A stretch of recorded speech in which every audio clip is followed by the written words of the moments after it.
Good to have you with us, Market Street Church of Christ, on this Sunday morning. A little bit cool and drizzly outside, but good to have you here. Good to have you on live stream. As we are continuing with some of our members that are dealing with COVID, recovering from COVID. We've got several who have recovered and been able to come back, and now a few others who have contracted it and now are quarantining at home.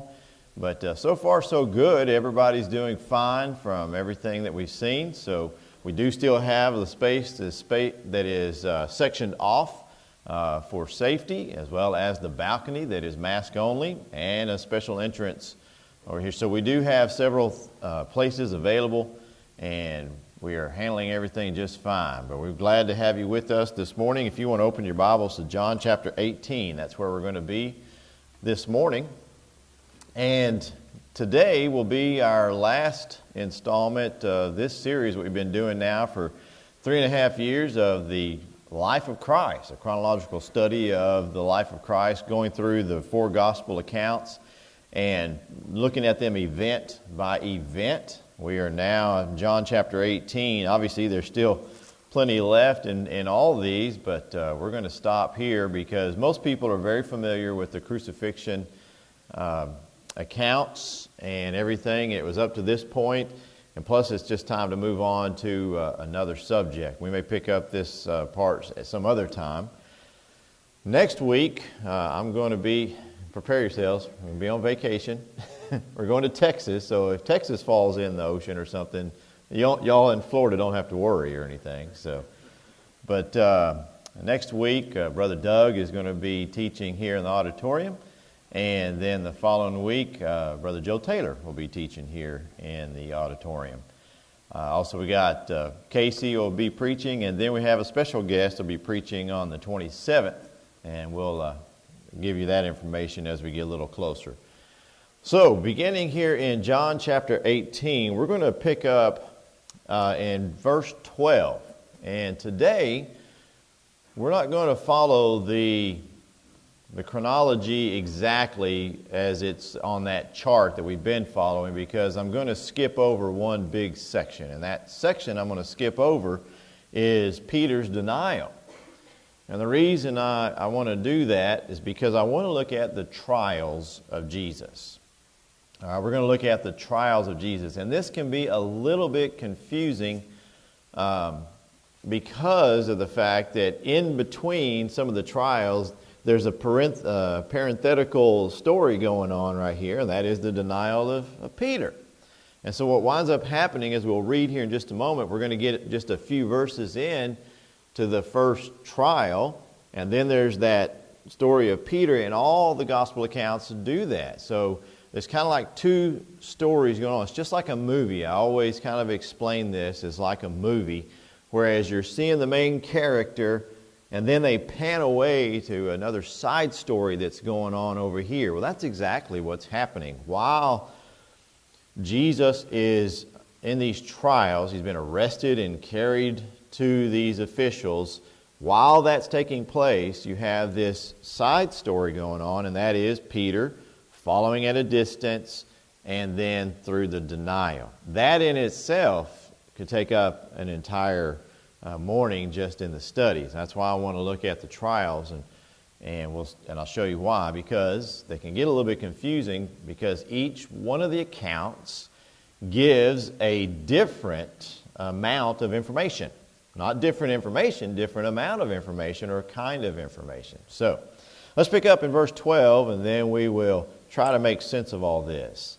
There are 6 trials that Jesus is going to experience. 3 of those are Jewish trials, and 3 of those are civil trials, if you will, and 3 of those are, for example, the civil trials are 2 times in front of Pilate and once in front of Herod, and we'll talk about all those. So, verse 12. Then the detachment of troops and the captain and the officers of the Jews arrested Jesus and bound him. And they led him away to Annas first, for he was the father-in-law of Caiaphas, who was high priest that year. Now it was Caiaphas who gave counsel to the Jews that it was expedient that one man should die for the people. And Simon Peter followed Jesus, and so did another disciple. Now that disciple was known to the high priest and went with Jesus into the courtyard of the high priest. And so there's your two stories, parallel stories going on. We have Jesus who's been arrested, who's now been carried to the house of Annas. And then you see on the side there, Peter also following. And it says, so did another disciple. I believe that is John Mark. And it says that disciple was known to the high priest. So whatever's taking place right here, there is a palace or a house, a courtyard, something that John Mark knew the people or was acquainted with them or related to them. And so they basically looked at him and said, yeah, come on in. And Peter was able to gain access inside to be able to see. Because we see that in Peter's denial that Jesus looks at Peter and Peter sees Jesus. So there's that close proximity. This is how it happened, is by that access that this one disciple had knowing the high priest. Now, let's look at what's happening here with Annas. This is trial number 1. Now remember, we were in the Garden of Gethsemane just a few minutes ago. We talked about that last week and that prayer that Jesus had, and it's late at night, and so it's still late at night. It's nighttime. It's in the middle of the night. And these captains and officers have taken Jesus and taken him away to Annas. Now, how do I know that it's in the middle of the night? Because we're going to see here in a little bit when we get to some of the other trials, it says when daylight had come. So that tells us that this is still in the middle of the night. One of the things we're going to see is that the trials that Jesus goes through, especially with the Jews, there's a lot of illegal proceedings that are going to take place.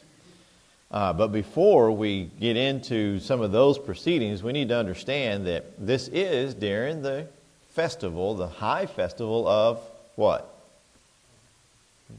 Of Passover. Remember, there are estimated to be hundreds of thousands, maybe millions of people in and around Jerusalem for this high festival. So there's a lot of activity, there's a lot of commotion, and many of you have been involved in different events where there's a lot of activity going on, and there's just a lot of, the feeling, whereas, I'm trying to figure out how to explain this. Whenever there's lots of emotion and lots of things that are happening, it's not uncommon, I should say, for people to be up in the middle of the night and doing things and moving around and getting a hold of people and talking to people. Does that make sense? All right. Andrea was involved in a week-long festival down in South Florida called Sunfest. And I knew that when Sunfest rolled around, I wouldn't see Andrea for a week. Because she would be in and around and about and through and in the middle of the night and in the day and everything else. There's just all kinds of things going on. So keep that in mind. There's a lot of activity that's happening in this. So it's not like just this peaceful night in Jerusalem and they go and arrest Jesus and then they go wake up all these people in the middle of the night to have this trial. There's a lot of commotion that's going on already. So they led him to Annas first, for he was the father-in-law of Caiaphas. Now, we've talked about this before. Annas is the true biblical high priest. And the high priest, according to the Bible, according to the law of Moses, I should say, is appointed for life. You're there, and you see that throughout most of the scriptures, that the high priest is the high priest for life, and then he is succeeded by usually his children or some other heir in that way. In this case, Annas has been deposed. He's been deposed. Ironically, this is very interesting. Annas was deposed for putting to death a Sabbath lawbreaker. And that's against Roman law. As we're going to see when we go through these trials, the Jews do not have the power or the authority to execute anyone.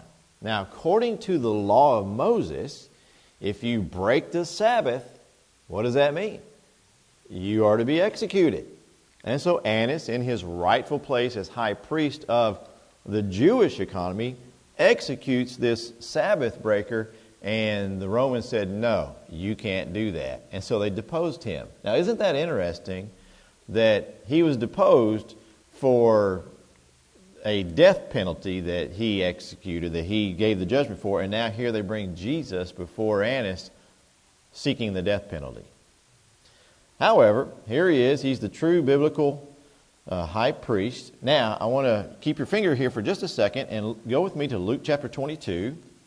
We're going to be bouncing back and forth between Matthew, Luke, and John. Go to Luke chapter 22, and I want you to notice something that's going to help with your understanding and why we do this in a chronological form. In Luke chapter 22, verse 54, then having arrested him, then go ahead and mark this, because like I said, we're going to be coming back and forth to this. Then having arrested him, they led him and brought him into the high priest's house.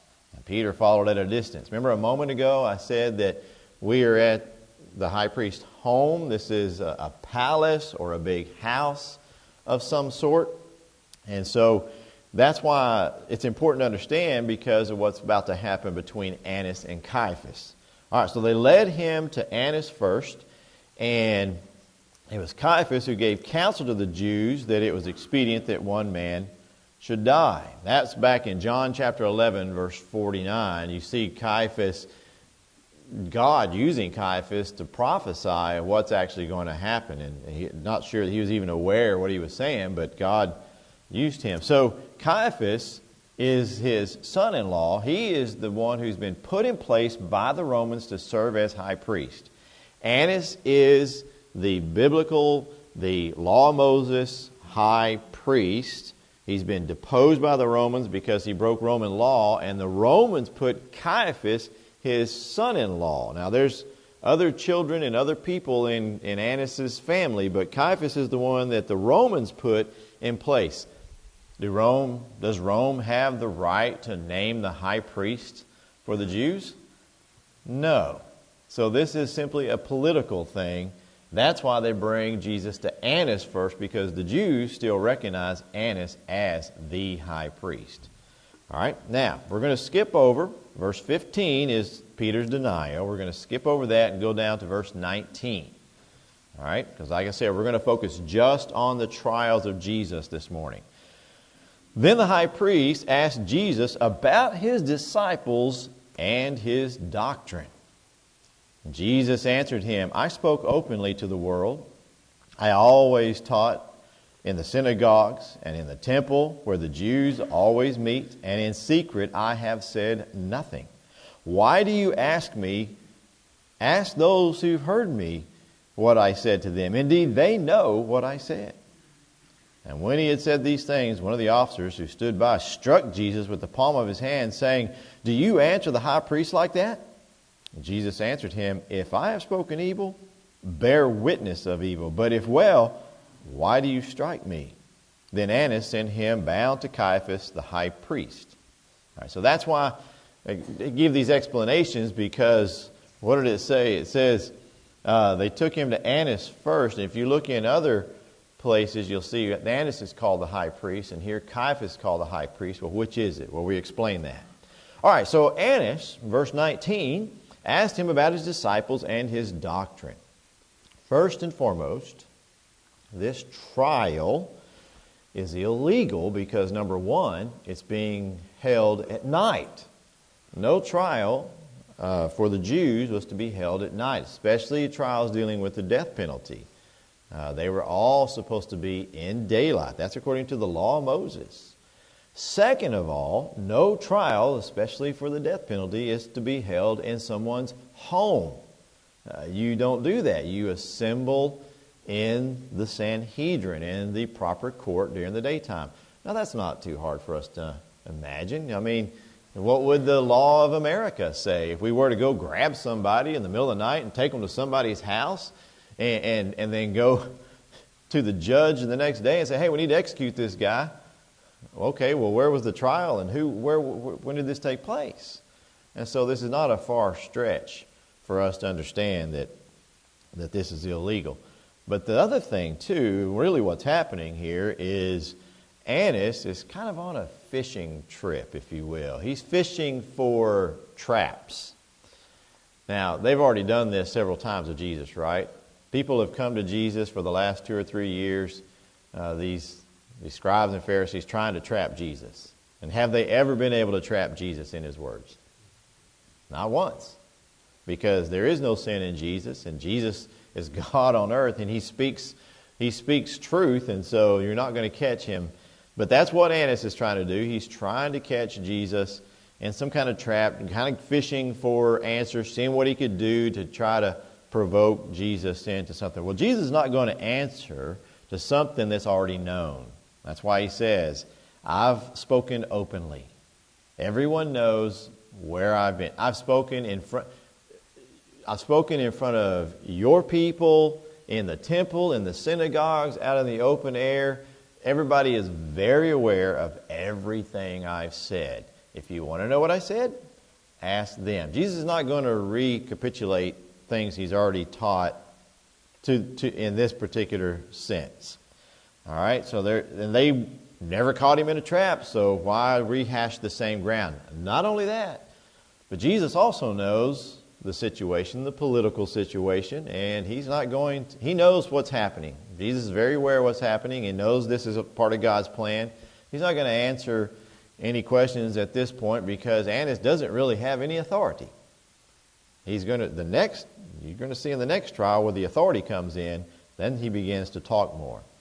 So somebody gets very offended that Jesus would talk to the high priest that way and strikes him. But Jesus, knowing the law as well, he says, if you want to try me, if I can paraphrase or change Jesus' words, if you allow me to do that in verse 23, if you want to try me, if we want to do this, then let's bring in witnesses, true witnesses.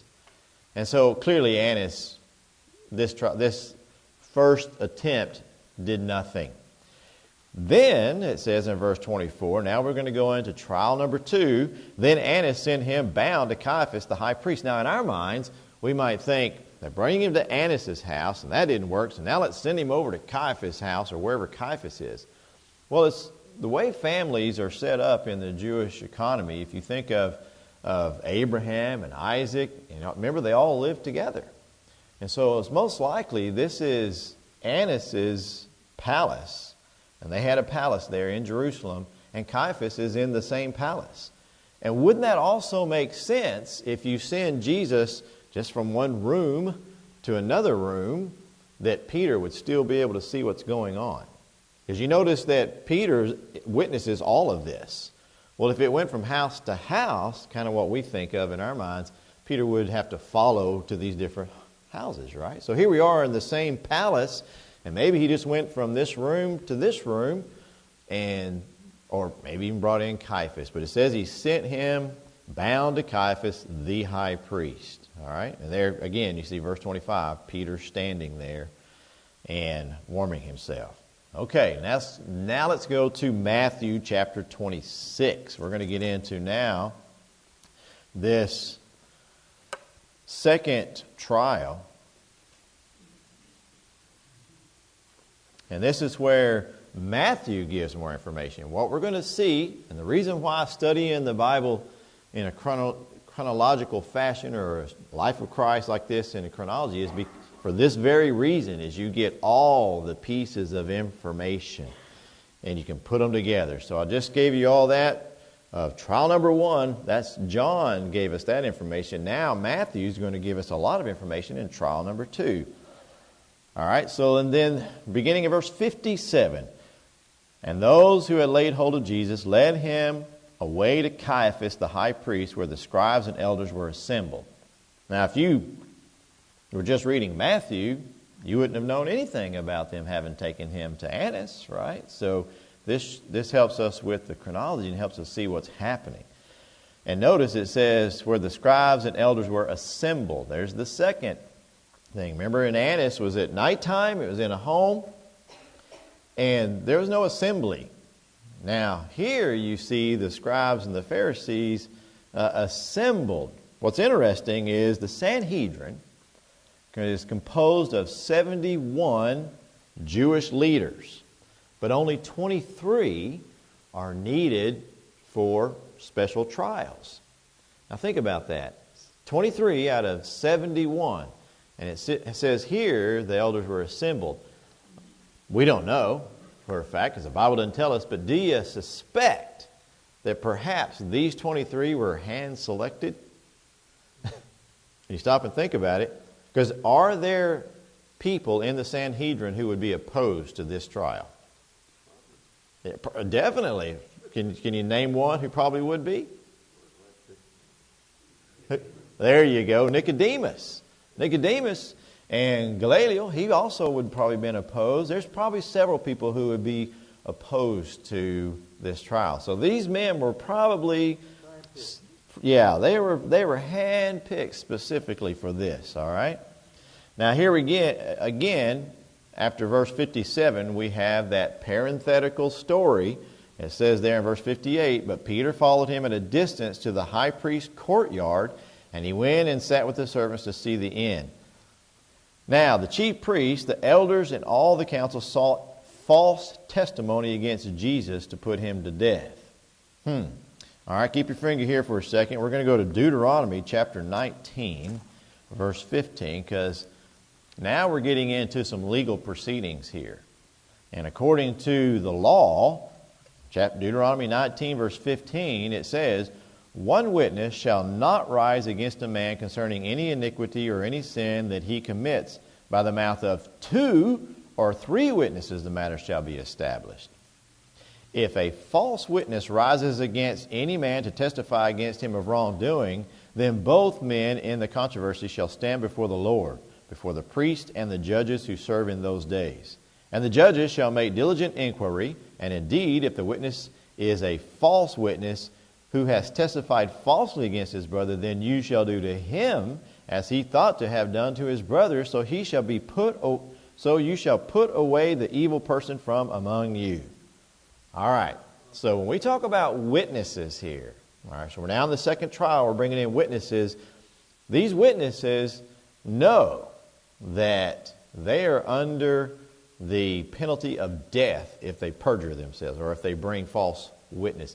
Not only that, but what was one of the 10 commandments? Thou shalt not bear false witness. Does God take this seriously? Absolutely. So think about that. You're going to come in, can you imagine somebody coming up to you and saying, "Hey, we finally caught Jesus. We're going to put him to death. But we need you to come in and say this."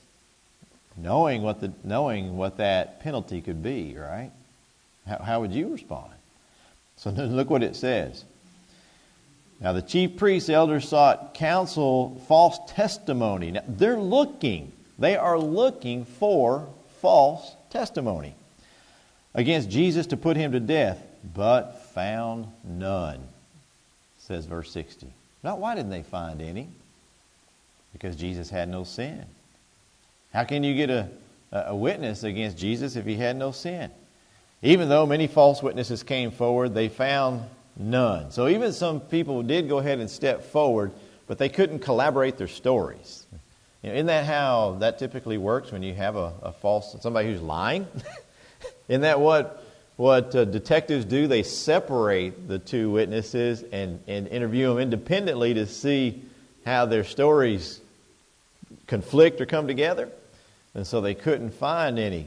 But at last, 2 false witnesses came forward. Wow. So finally they found 2 guys who their stories collaborated. Again, this is very serious what they're doing here. And this fellow said, "I am able to destroy the temple of God and build it in 3 days." Now this is a serious charge because there's all kinds of things that are involved there. One, he's basically making a bomb threat. They didn't really have bombs back then, but it'd be the equivalent of us making a bomb threat. Can you walk into the airport today and say, "I'm going to blow this place up and rebuild it in 3 days"? You're going to probably get questioned, right? Well, that's basically what they're doing to Jesus. It's that kind of a threat, but also the fact that he's making himself equivalent to deity in some sense.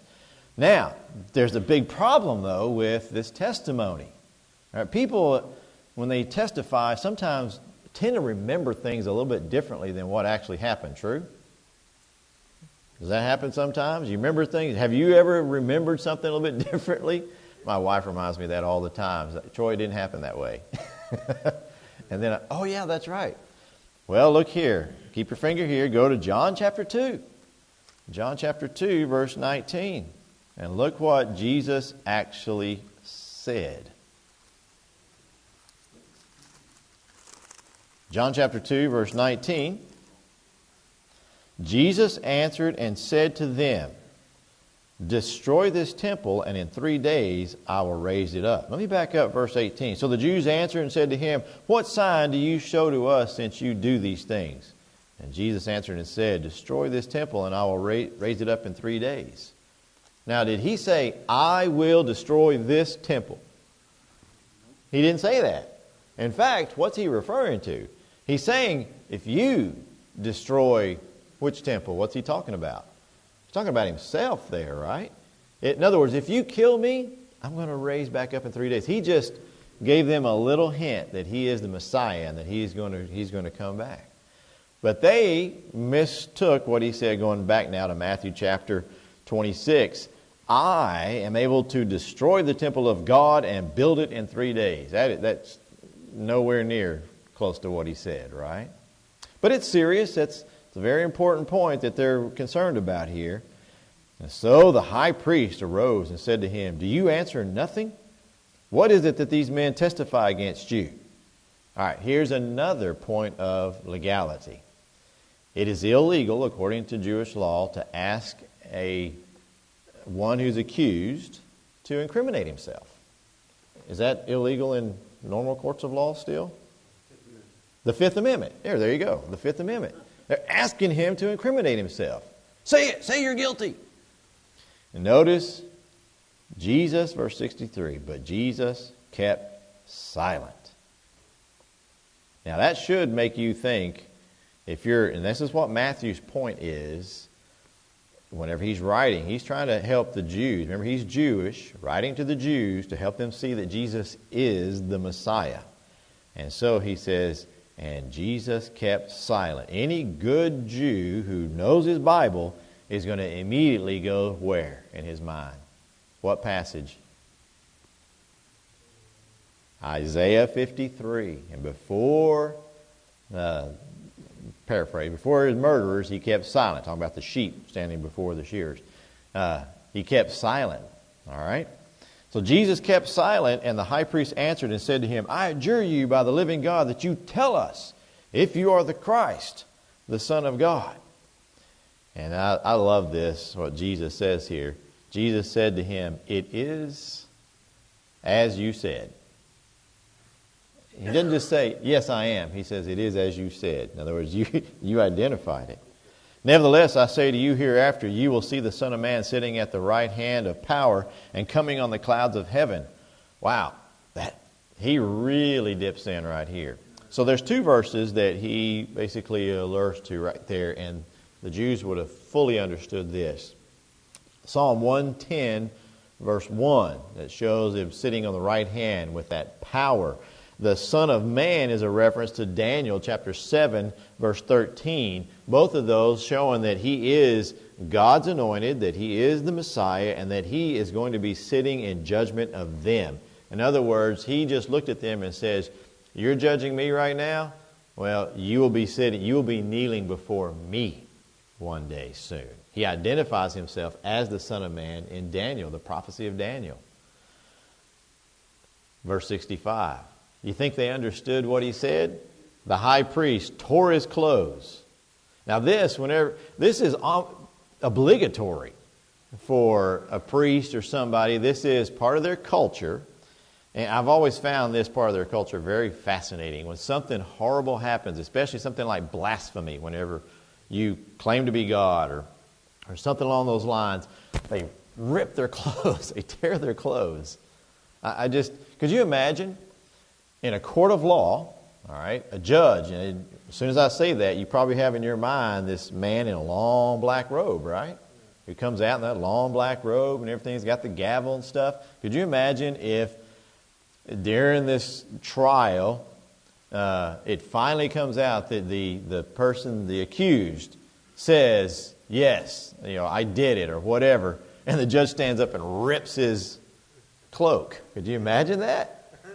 Yeah, it's kind of funny, isn't it, to us? But that's, like I say, it's practically obligatory that they do that because it's a sign of incredible remorse. It was, it's hard for us to imagine some of these cultural aspects, but that's what it is. And he says, he has spoken blasphemy.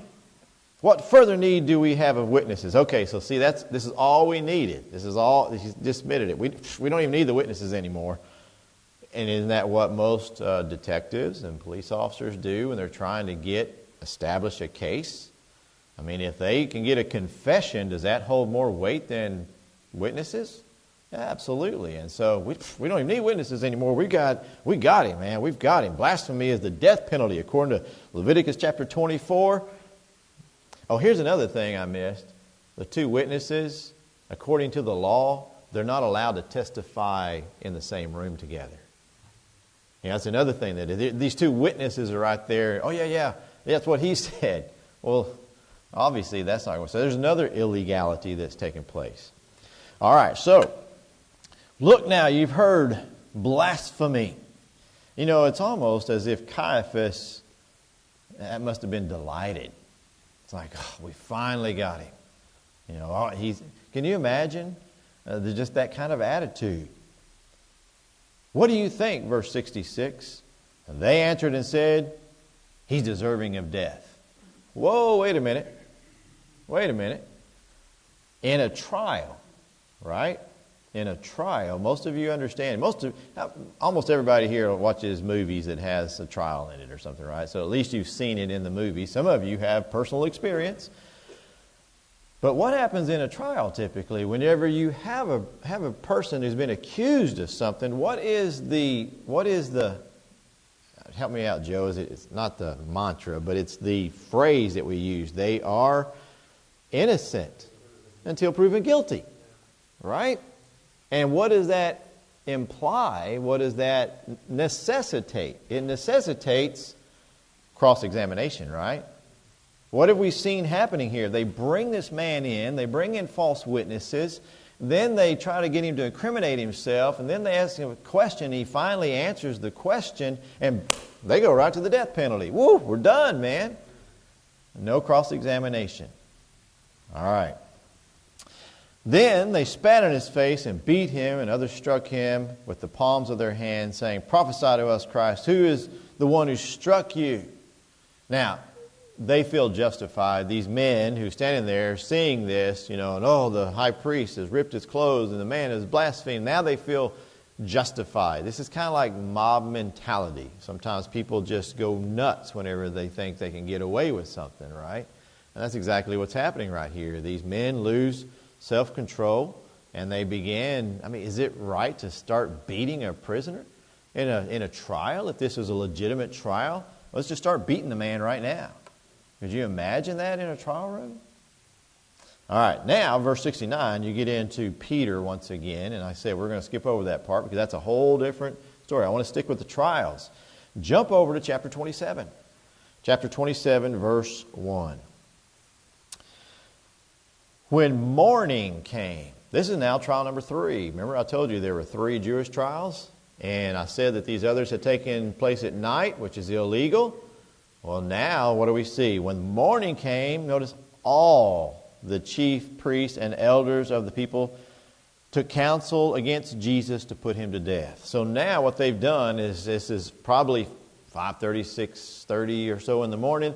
They've gathered all of the priests. We're going to do this officially now. And the Sanhedrin is a lot like you see in those old pictures where it's a semicircular room and there were 3 levels that they sat at and everything, and they bring Jesus before. And this is basically the rubber stamp approval of the death penalty.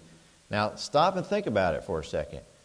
here you are, a member of the Sanhedrin, and maybe you're just waking up and hearing, oh, you got to go to the assembly house, and you come walking in, and they bring this man in, and they present all this information, and you think, when did you get this information? Middle of the night? And where did this take place? In your house? I'm sure there were several of those members there that were already seeing the travesty and the what's the other word I'm looking for? The fakeness that was going on here, right? But at this point, they were pretty well overwhelmed, right? They were overturned because think about Nicodemus. Nicodemus could have been saying, well, wait a minute, what about? There's all the rest of them. They've already got them in their back pocket, if you will. Don't we see this in politics, in Congress, in all kinds of things where the majority is already, they pretty well made up their mind this is going to happen. Now, have I done a pretty good picture of painting the Jews as just mean and nasty and doing terrible things? Have I done a pretty good job of that? It's not really that difficult, is it?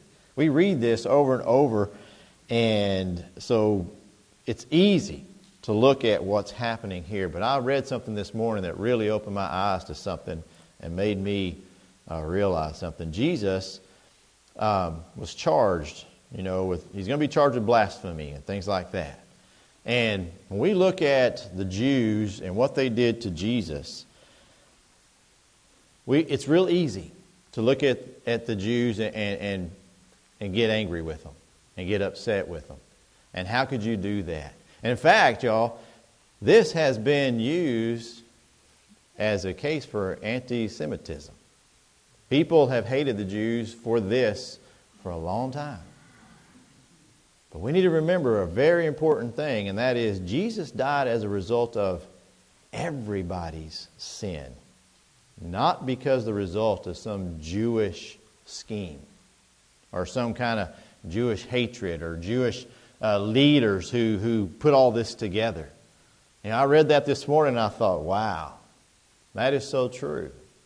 Because they were all just they were one of the cogs in the wheel of God's grand scheme of things, right? You ever thought about that? And Christians should never be laying blame or even having any kind of thoughts like that. Instead, what are we supposed to do? We're supposed to evangelize, love our neighbor, and tell about the good news of Jesus. This was all part of what happened to Jesus. And so it's real easy sometimes to read these things and get upset and see get the wrong attitude and stuff. All right, so here we are in chapter 27.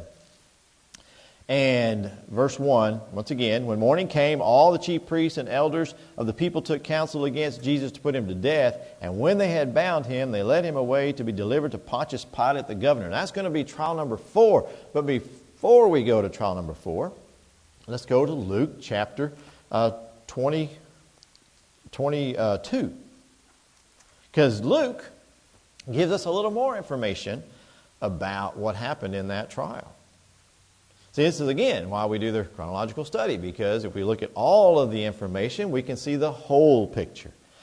As soon as it was day, verse 66, chapter 22, verse 66, the elders of the people, both chief priests and scribes, came together and led him into the council, saying, pay close attention here, if you are the Christ, tell us. Oh, that's an important question, don't you think? That's a very important question. If you're the Christ, tell us. I mean, is it important for us to know the Christ? Yes. We wouldn't be here if it wasn't important to know the Christ. But he said to them, if I tell you, you will by no means believe. So he already knows. He's already seen it. Now, he keeps reading. Now, I want you to keep that question in mind. And if I should also ask you, you will by no means answer me or let me go. Hereafter the Son of Man will sit on the right hand of the power of God. So he just repeated basically what he said to Caiaphas early, whenever they had him in that trial. He basically said, you're going to one day sit, you judge me now, but one day you're going to be sitting in judgment of me. You need to be very careful about what you're doing here. But that just went right over their heads. And then they all said, "Are you then the Son of God?" Now, what was the first question? Are you the Christ? Well, what's the Christ? That's the anointed one of God. All right? That's not illegal. It's not illegal. That's right. It's not illegal to say you're the Messiah. In fact, there's been a few people who say they're the Messiah. But now they're asking the legal question. Are you the Son of God? And he says, again, same thing he said to Caiaphas, "You rightly say that I am." Now, he don't think he's trying to play word games or anything like that. He's just making sure they fully understand, yes, and you know it. Now, go back to verse 67. If you're the Christ, tell us. He says you won't. If you're the Son of God, all right, tell us. He says, I am. And then, verse 71, what further testimony do we need? For we have heard it ourselves from our own mouth. Go with me to John, keep your finger here, go with me to John chapter 8, verse 47. All right? And Jesus had some very specific words to these men already. He says, "He who is of God hears God's words. Therefore you do not hear, because you are not of God." That's whenever he was arguing with him, when they were wanting to know who he was and everything, and he was explaining to them who he was. He says, "You're not of God. You don't listen to me." You consider also what he says in Matthew 13:13, when he says, "Those who have ears will hear, and those who don't are not going to hear." Luke 16, verse 31, remember that? The parable, or not the parable, but the story of Lazarus and the rich man. What did he say? They have Moses and the prophets, let them hear them.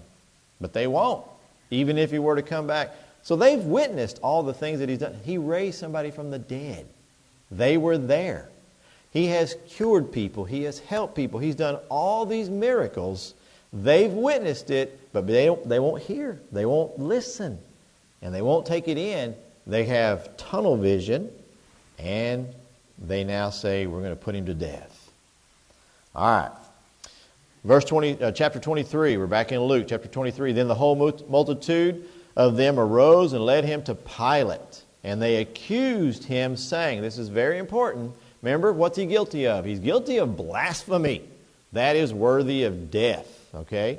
He's guilty of blasphemy and also, false doctrine and things like that. But when they take him to Pilate, notice what it says. We found this fellow perverting the nation, forbidding to pay taxes to Caesar, and saying that he himself is Christ, a king. All right, so they can't put a person to death under Roman law. So they now take him to the Roman law and say, he's broken the law, here's what he's done. And they trump up 3 charges against him, saying he perverted the nation. Really, he hasn't done anything to pervert the nation. And notice what Pilate says. We're out of time. I wish we had time to go into trial 4, 5, and 6. But here's trial number 4. Pilate says, are you a king? Notice Pilate just dismisses the other ones. Like, that's not worthy of death. You can't put a man to death because he perverts the nation. You can't put him to death because he doesn't pay taxes. But now, sedition, that's a different thing. If you're trying to be a king, so he says, are you a king? And he answered him and says, it is as you say. Then Pilate said to the chief priests and crowds, I find no fault in this man. All right, those 2 verses right there, there's a whole bunch more going on in there that Luke and Matthew give us information on. But why did Pilate come to the conclusion that Jesus was innocent after he asked him, are you a king? Because he could tell from his disposition. He could tell from the things that he said. He also knows the Jews. He knows what they're trying to do. And so he tries to release Jesus. Of course, in trial number 5, he finds out he's Galilean. He sends him to Herod. Herod just wants to see him do a trick. All right? He doesn't do the trick, and so Herod gets mad, sends him back. Pilate tries one more time to release him, and the crowd is stirred up by these Jews here, and he finally relents, and that turns him over to them to be crucified. I wish we had time to go through those other trials. I wish we had time to continue this study, but we are out of time. So we're going to take a a break and prepare for our work.